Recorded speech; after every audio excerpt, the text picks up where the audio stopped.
Renungan ini saya persiapkan di salah satu kamar di Catholic Center di Denpasar, Bali.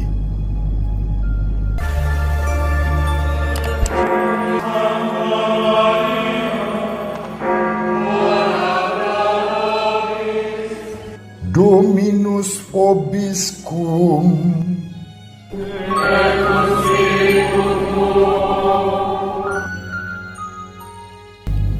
Sahabat peradaban kasih ekologis yang terkasih, selamat berjumpa dalam renungan harian bersama saya, Romo Alois Budi Purnomo PR, melalui channel ini. Semoga panjenengan selalu sehat, tetap semangat tanpa sambat, dan selalu bahagia, kebahagiaan yang bersumber dari Tuhan Allah kita.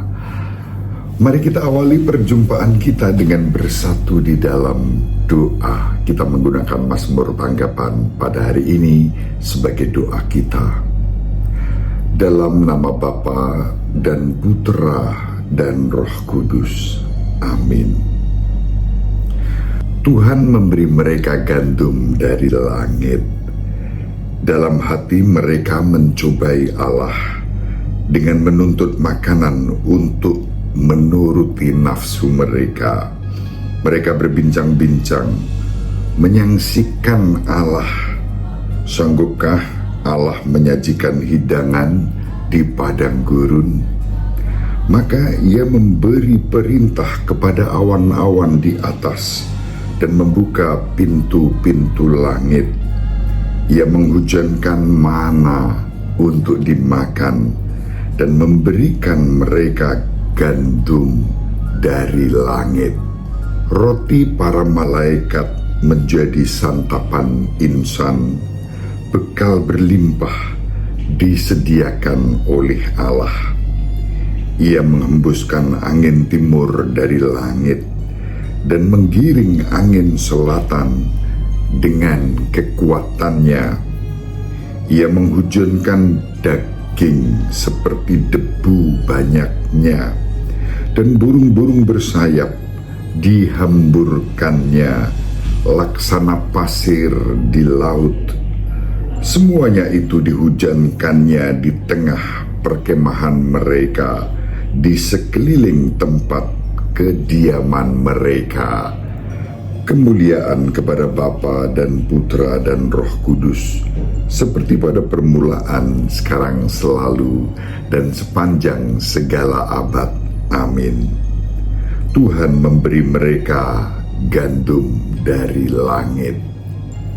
Dalam nama Bapa dan Putra dan Roh Kudus. Amin. Sahabat peradaban kasih ekologis yang terkasih, mari kita baca Injil pada hari ini dari Injil Matius bab 13 ayat 1 sampai 9. Pada suatu hari Yesus keluar dari rumah dan duduk di tepi danau. Maka datanglah orang banyak berbondong-bondong, lalu mengerumuni dia, sehingga Yesus naik ke perahu dan duduk di situ. Sedangkan orang banyak semuanya berdiri di pantai. Yesus mengajarkan banyak hal kepada mereka dengan memakai perumpamaan. Ia berkata, ada seorang penabur keluar menaburkan benih. Pada waktu ia menabur, sebagian benih itu jatuh di pinggir jalan, lalu burung-burung datang memakannya. Sebagian jatuh di tanah yang berbatu-batu, yang tidak banyak tanahnya. Lalu benih itu pun segera tumbuh karena tanahnya tipis. Tetapi sesudah matahari terbit, layulah tumbuhan itu dan menjadi kering karena tidak berakar.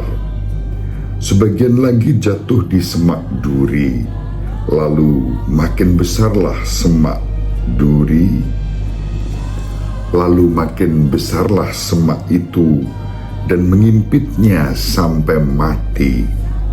Dan sebagian jatuh di tanah yang baik, lalu berbuah. ada yang 100 ganda, ada yang 60 ganda, ada yang 30 ganda. Barang siapa bertelinga untuk mendengar, hendaklah ia mendengarkan. Demikianlah sabda Tuhan. Terpujilah Kristus. Sahabat peradaban kasih ekologis yang terkasih, kita sudah sering mendengar Injil yang kita baca pada hari ini. Pada umumnya suasana yang ada dalam diri kita saat membaca Injil ini ada dinamika dari pergumulan-pergumulan menjadi pengharapan dan kemudian penghiburan karena sukacita, buah berlimpah yang dianugerahkan pada benih yang tumbuh di tanah yang baik, yang menghasilkan buah. Ada yang 100 kali lipat, ada yang 60 kali lipat, dan ada yang 30 kali lipat. Mari kita coba membaca kisah Injil hari ini dalam kacamata yang berbeda, terutama dalam perspektif Allah sendiri yang telah mengaruniakan putranya yang tunggal yang menjadi manusia dalam diri Yesus Kristus Tuhan kita. Dalam perspektif Sang Penabur, kita bisa merasakan perspektif baru, penabur yang murah hati, penabur yang baik hati, penabur yang tidak diskriminatif. Itu yang mau kita renungkan berdasarkan Injil pada hari ini. Mengapa kita bisa memberi perhatian pada topik tentang penabur yang murah hati untuk kisah ini? Salah satu pertanyaan tersulit dalam teologi adalah bagaimana mengintegrasikan sifat Allah yang maha kuasa dan maha tahu dengan kebebasan manusiawi kita. Jika di satu sisi kita menekankan bahwa Allah mengetahui segala sesuatu dan bahwa segala sesuatu terjadi sesuai dengan rencana kekalnya, bagaimana kita kemudian mempertahankan kebebasan manusiawi kita?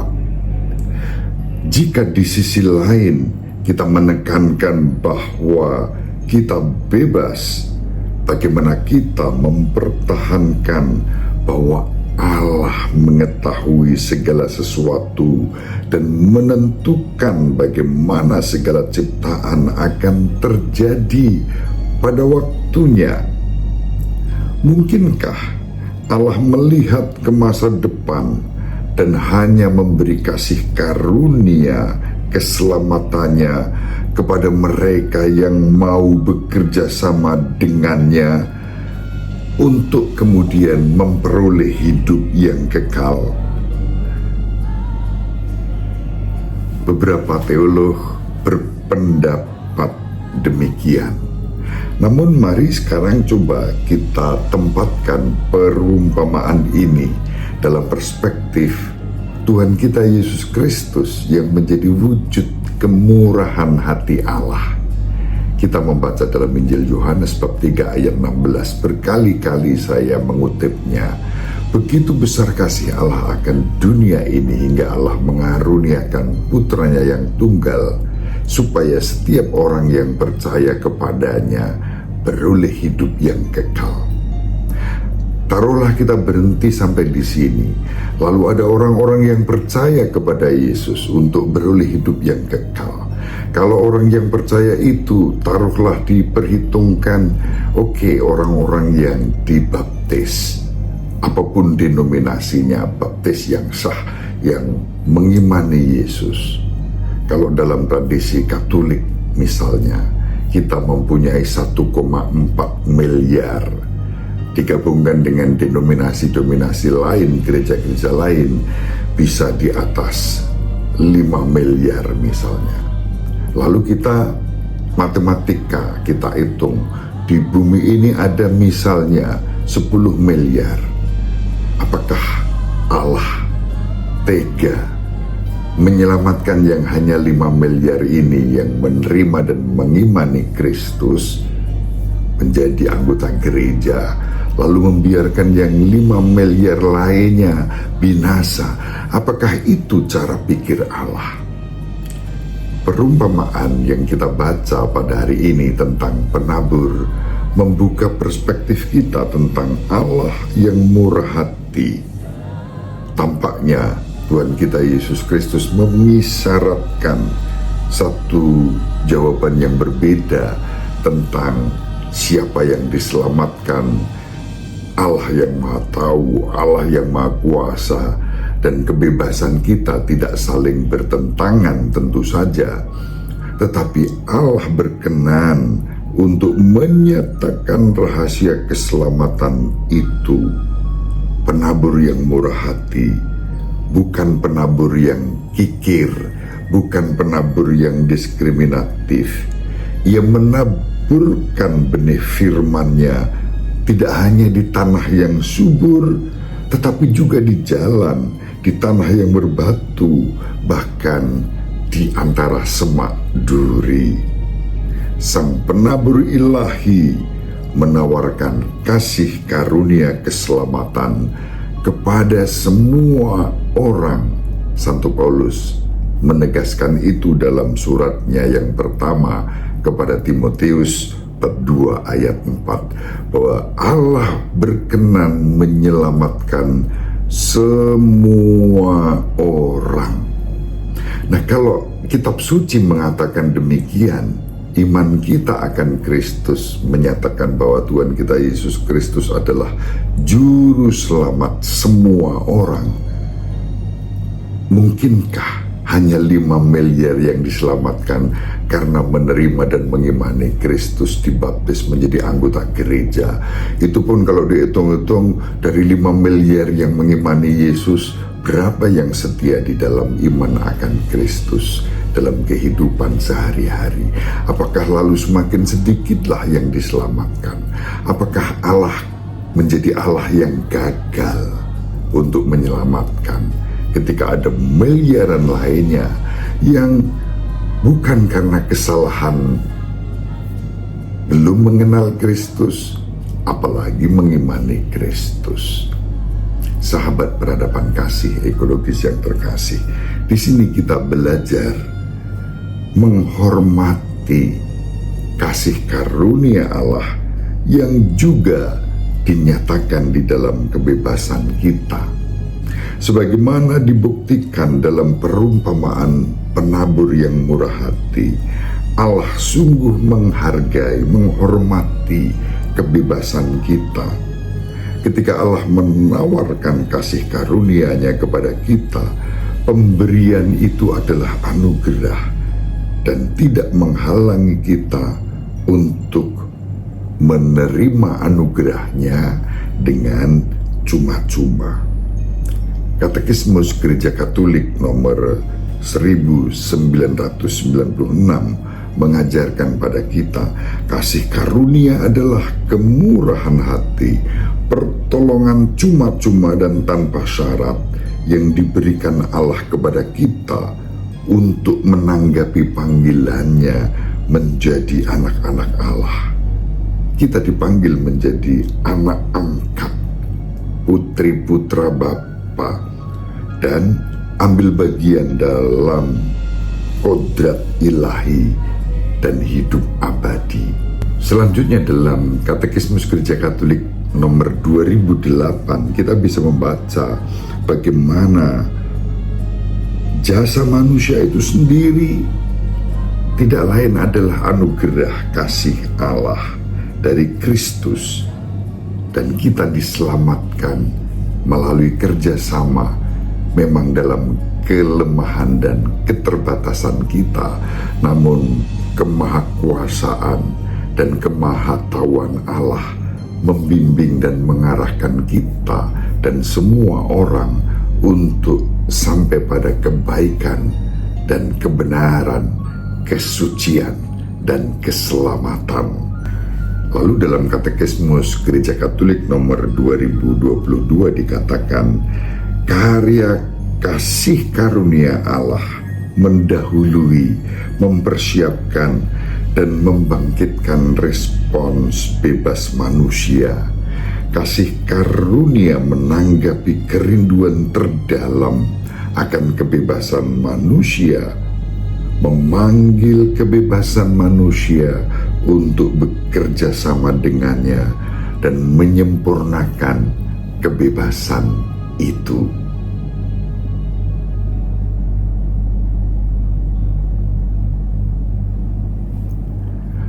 Maka dalam perspektif ini, tanah yang dilalui di jalan setapak, tanah berbatu dapat digemburkan dan dipupuk. Tanah berbatu dapat dibersihkan dan disiram. Tanah yang berduri dapat disiangi dan kemudian diubah menjadi tanah yang baik, tanah yang subur, yang menghasilkan buah. Inilah pengharapan kita, dan pengharapan tidak akan pernah mengecewakan kita. Mari kita menjadi pribadi-pribadi yang dengan penuh syukur menyambut kasih karunia, iman, harapan, dan kasih ini, seraya terus mewartakan kebaikan dan bukan menghakimi yang berbeda dari kita. Semoga bermanfaat. Ibu Maria dan Bapak Yusuf selalu mendoakan kita. Semoga sahabat peradaban kasih ekologis yang terkasih bersama seluruh anggota keluarga dimanapun berada, dibimbing, dilindungi, dan diberkati oleh Allah yang Maha Kuasa, Bapa dan Putra dan Roh Kudus. Amin. Terima kasih. Salam sehat, tetap semangat tanpa sambat, selalu bahagia. Kebahagiaan yang bersumber dari Tuhan Allah kita. Salve, shalom, salam sejahtera, berkah dalam.